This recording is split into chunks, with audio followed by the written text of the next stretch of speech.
Meron akong ituturong ruta sa inyo mga kapot-pot. Kung galing kang MacArthur Highway at papunta ka ng QC at gusto mong maiwasan ang traffic na may kawayan, Valenzuela at Monumento, ito ang diskarte para dyan. Yun, welcome to Ian How Channel mga kapot-pot. Iwas na agad tayo. Usually ang way ko palabas ng MacArthur Highway doon sa kabila, sa may barangay Patubig. Kaya lang ang traffic, kaya dito tayo sa kabila, dadaan sa Bukawi. Tapos service road tayo, NLEX. Welcome sa channel mga kapot-pot. At eto, sinisipag talaga tayo magbike. Kakatapos lang natin ng actually hindi, pahinga ako isang araw pala. Tuesday ngayon eh. Pero nung Sunday, nagpa-ride tayo sa Pampanga. Second anniversary na Sarapang Bike Shop sa Pampanga. Tapos pahinga isang araw, tapos ngayon ulit ang punta naman natin sa Sarapang Bike Shop, Mindanao Avenue. May kailangan na ako sadyain sa Sarapang Bike Shop, tapos balik na rin agad. Pwede ko sana ipalalamove, kaya lang sayang din eh, gastos pa pag lalamove. At least ito, libre na, makaka-ensayo pa tayo kahit pa paano. Almost 20 kilometers din one way papunta sa Sarapang Bike Shop QC. So 40 kilometers balikan, ayos na rin. Pwede na.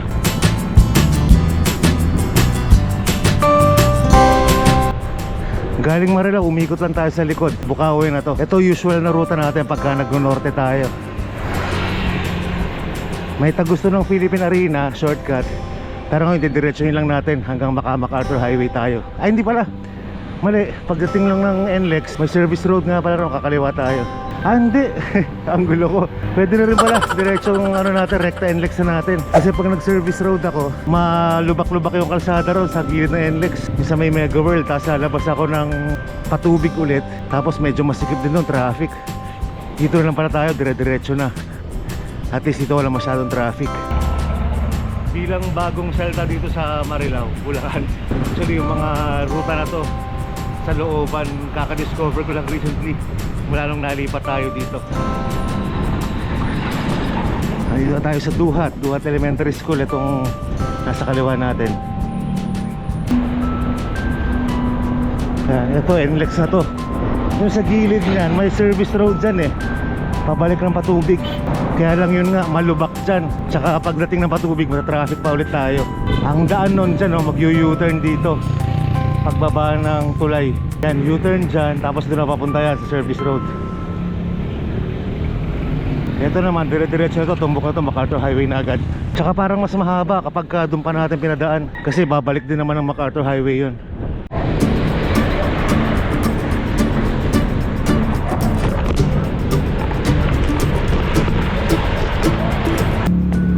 Ito medyo masikip lang ng konti lang naman.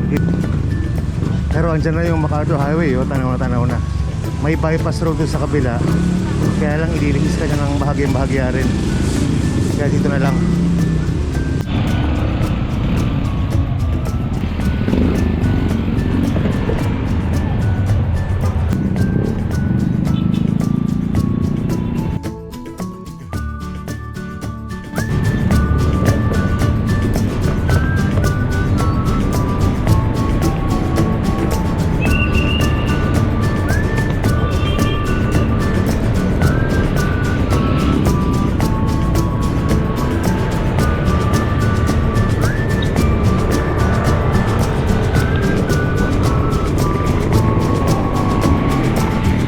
MacArthur Highway na tayo.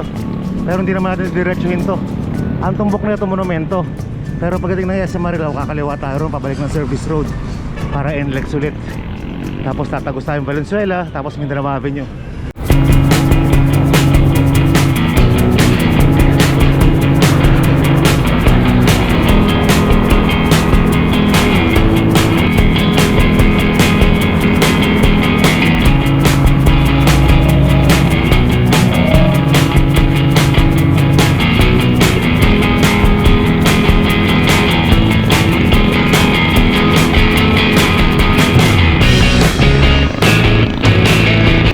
Marilao. Diyan ako maintenance ng Toyota Hilux. Okay dyan sa Toyota Marilao. Quality yung service talaga, highly recommended.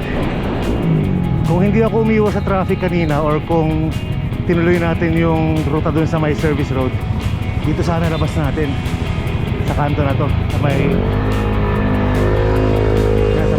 baliwag. Pero since umiwas tayo sa traffic, ayun, nadagdagan tayo ng mga 3 kilometers yata. Pero okay lang, mas maganda daan.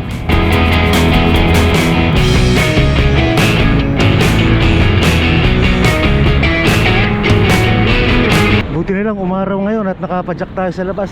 Kanina mga alas 8, alas 9, umaambon pa eh.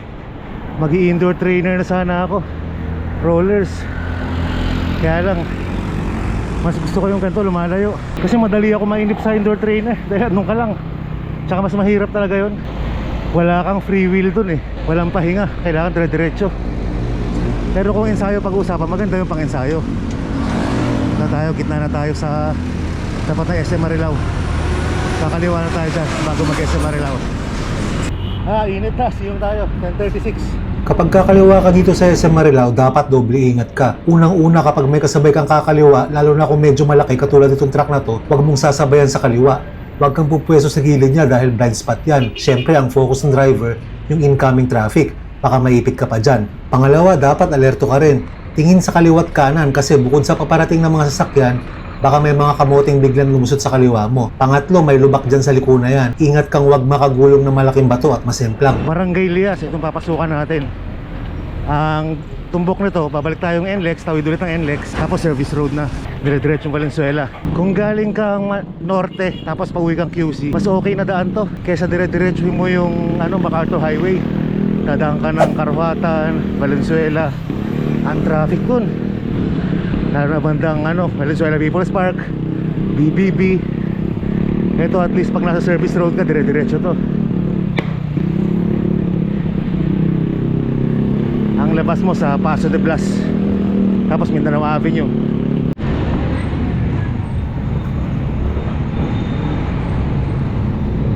Medyo na traffic din tayo dito ng konti pero okay lang to, maiksi lang to. Kumpara kung nag-MacArthur Highway tayo, mas mahaba traffic dun. NLEX na tayo, kanan tayo dyan. Ano na yan, southbound papuntang Valenzuela. Meron tayong inaantay na service road na matapos dyan tutusin mo, lapit lang yan sa Marilao exit May ginagawa ng service road dyan. Pag natapos yun, dire-diretso na tayo. Hindi na natin kailangang dumiretso sa, hindi natin kailangan pumunta MacArthur Highway. Diretso na dito yun, galing Marilao.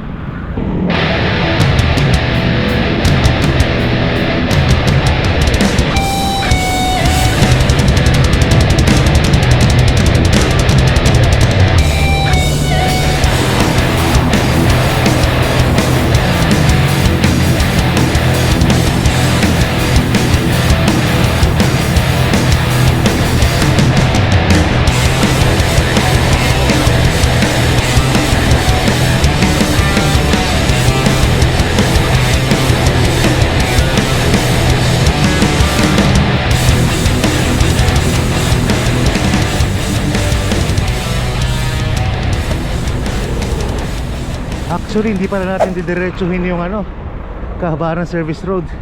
Bago pa magpaso de Blas, may lilikuan tayo pa kaliwa. Lalabas tayo ng Bagbagin. Tapos mag-General Luis tayo. Doon walang masyado sasakyan. Kasi sa may Mapulang Lupa, Valenzuela, medyo matraffic doon. Lalo ganito, tanghali 10:48. May kawayan na tayo, may kawayan. Isang stretch pa papuntang Malinta exit.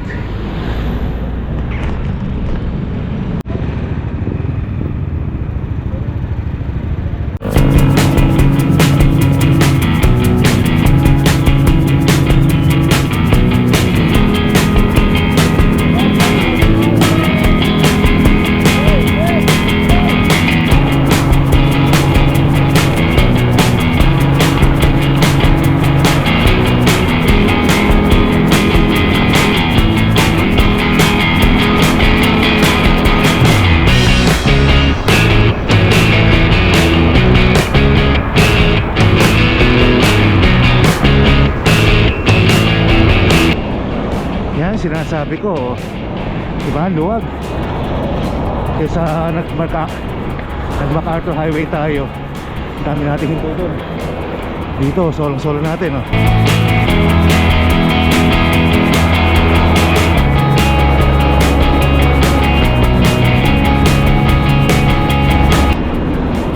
may 6% din pala dito sa patag na to. 6%.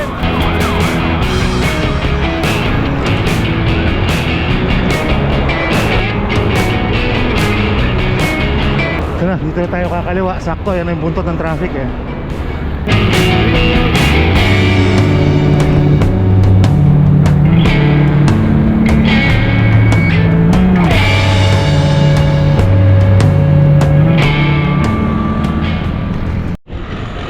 Tapos may medyo lusong dito. Nung nagyaya ride kami dito ko pinadaan, ahon to naman, syempre pabalik eh. Ang labas natin ito, General Luis, sa may bandang Kaibigan na. Tapos tutumbukin natin yung dulo ng Mindanao Avenue, yung bagong gawa, bagong bukas.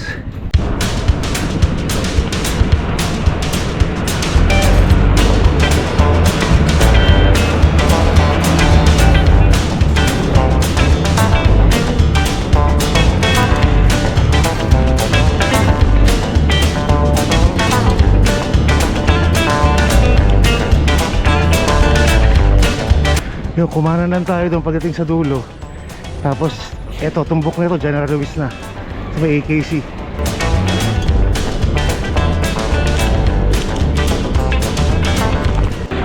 Ayun na, General Luis na yung kanto na yan.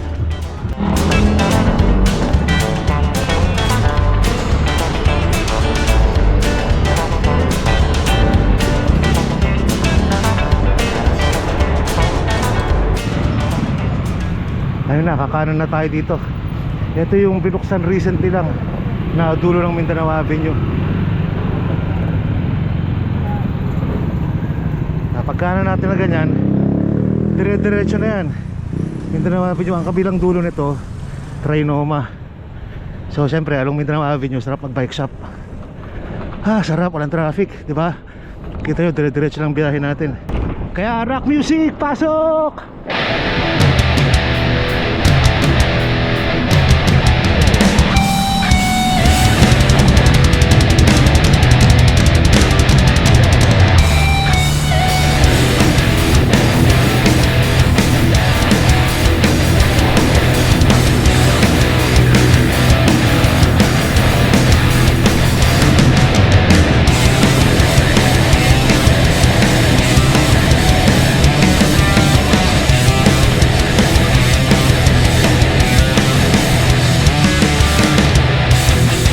Medyo may putol pa lang ng konti o ginagawa pa lang eh. Kaya hindi pa ganun kaluwag. Pero maiksi lang, pagkadating dyan, maluwag na ulit yan. Kumbaga tinatapos lang to eh, completion na lang to. Yung mga pinakaunang vlog ko dati, dito pa ako nagsisimula nun. Kasi dyan pa ako nakatira sa Kaibiga. Tapos mag-bike tour ako pa Makati. Dito ruta ko.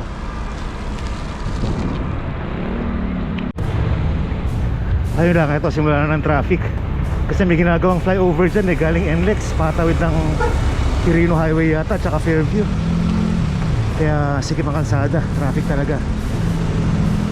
Malamang hanggang sarap mag bike shop na to.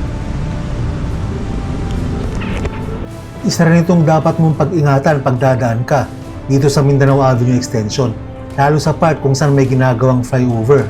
Maraming malalaking truck na dumadaan dito at dahil traffic, maraming gitgitan. Alerto ka din dapat sa pagsingit-singit, huwag basta bira lang ng bira. Dapat malakas din ang pandinig mo dito. Yung mga ganitong sitwasyon ang dahilan kung bakit hindi ako gumagamit ng earphones para mag-sounds pag nagbibisikleta. Gusto ko kasi 100% ang focus ko sa surroundings, paningin at pandinig. Sa sobrang sikip dito, dumaan na nga rin ako sa gutter para na rin makaiwas kahit papano dun sa mga naglalakihang truck. Medyo mahirap lang dito dahil bukod sa may mga basa-basa, meron ding mga parte na may lubak-lubak at may mga butas pa nga.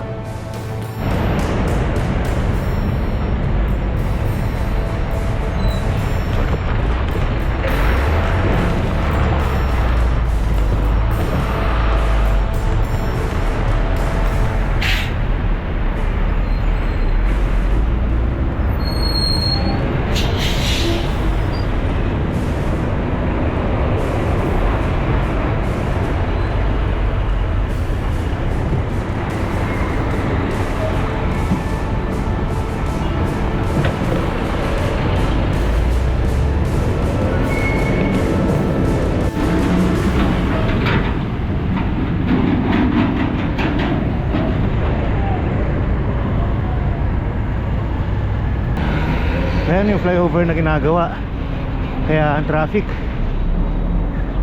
Pero kahit makalampas tayo dyan, ayun, traffic na rin, no?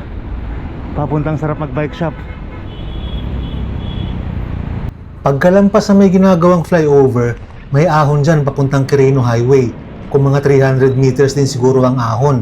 Mas mahirap kung sa kanan ka dadaan dahil mas paangat ang kalsada dyan. Dahil sa Sarap Mag Bike Shop ang punta natin, dito tayo sa tunnel dadaan. Para hindi na natin kailangan tumawid sa Quirino Highway, sa ilalim ang magiging daan natin. Pwesto na tayo sa bandang kaliwa at malapit na tayo sa Sarap Mag Bike Shop.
Yun, Sarap Mag Bike Shop. Ito ang Sarap Mag Bike Shop sa QC na makikita sa kahabaan ng Mindanao Avenue, katapat ng Starbucks at katabi ng Kowloon. Kung naghahanap kayo ng bisikleta o piyesa, pasyalan nyo lang kami dyan. Minsan tumatambay din ako dyan. At madalas ay may mga yaya rides o community rides kami ginagawa dyan. Follow nyo lang ako sa Facebook para malaman nyo ang mga schedule ng mga rides. Meron din tayong branch sa Pampanga, along MacArthur Highway sa Santo Tomas, Pampanga, bago mag-arko ng San Fernando. Isa tayo sa Sarap Mag Bike Shop, bad trip yung sadya ko. Ba't ako nag-bike papunta rito, nakalimutan ko. Dapat ihatid ko yung remote ng aircon na ikakabit. Naiwan ko naman yung remote. So, bukas na lang. Sayang yung biyahe natin, pero okay lang, at least nakapag-ensayo. Balik na tayo at mahaba-haba pa ang biyahe natin. Bali 24 kilometers pala yun, one way. So eto, mga kapotpot, para makita nyo shortcut to, papunta, pabalik, papuntang NLEX. Kahit nakasasakyan ka, pwede mong gawin to kung masyado matraffic, lalo dyan sa NLEX, tapos sa General Luis kung matraffic, tapos sa Ugong Valenzuela kung matraffic. Ito pwede rin daanan na sasakyan itong dadaanan natin. Ang labas mo dun na sa toll gate, sa gilid mismo ng ng NLEX. May iwasan mo yung Mindanao Avenue, may iwasan mo yung bungad na traffic sa NLEX, kasi yung sa may Malinta exit may iwasan mo rin. Doon ka na agad sa may bandang Lawang Bato.